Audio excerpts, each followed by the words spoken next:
Salut et bienvenue à ce podcast. Je vais parler de la peur de perdre la raison. Elle est très préjudicielle pour les relations amicales, familiales et amoureuses. Si vous aimez ce thème, vous voulez bien appuyer sur la pouce bleue, partager ces podcasts à ceux qui ont besoin d'écouter et comprendre ces émotions.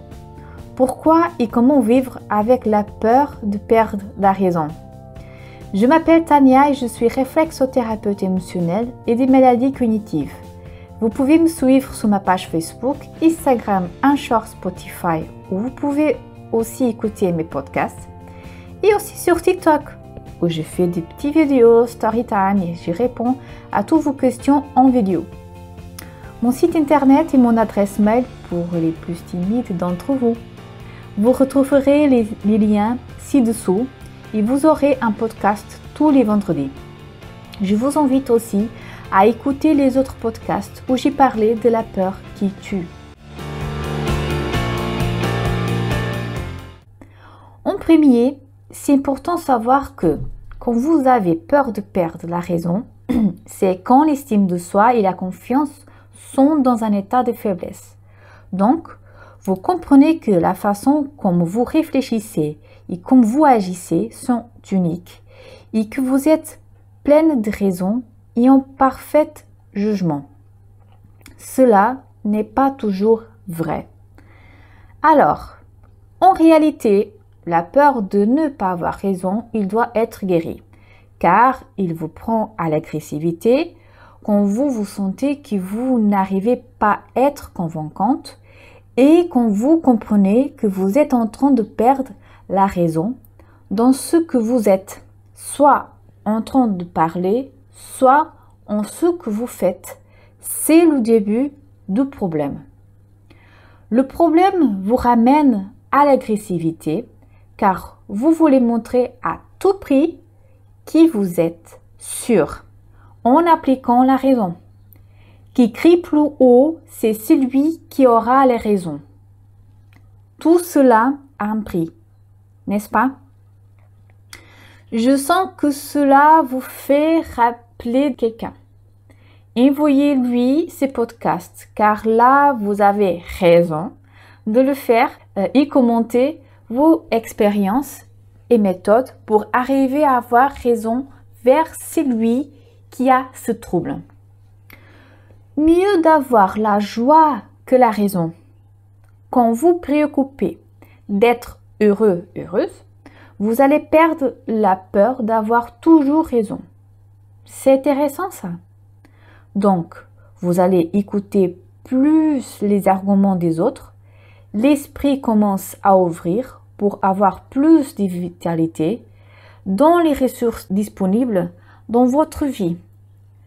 Vous allez aussi développer votre humilité. Humilité n'a rien à voir qu'avec la faiblesse.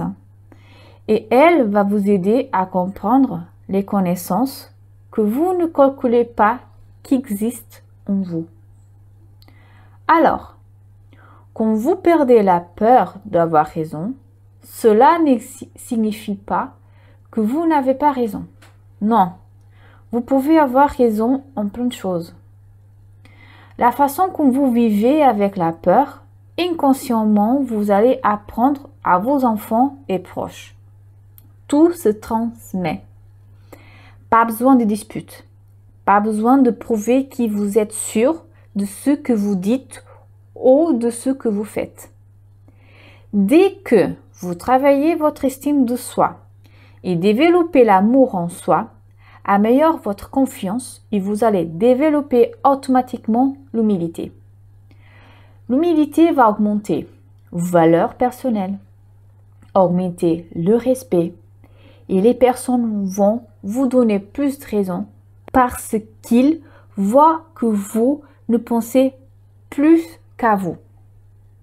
Vous êtes donc une personne ouverte d'esprit dont vous savez avoir un dialogue et vous serez plus respecté. Ne baissez pas la tête quand vous perdez la raison. Vous avez la richesse intérieure de vous pour mériter la reconnaissance de vos valeurs.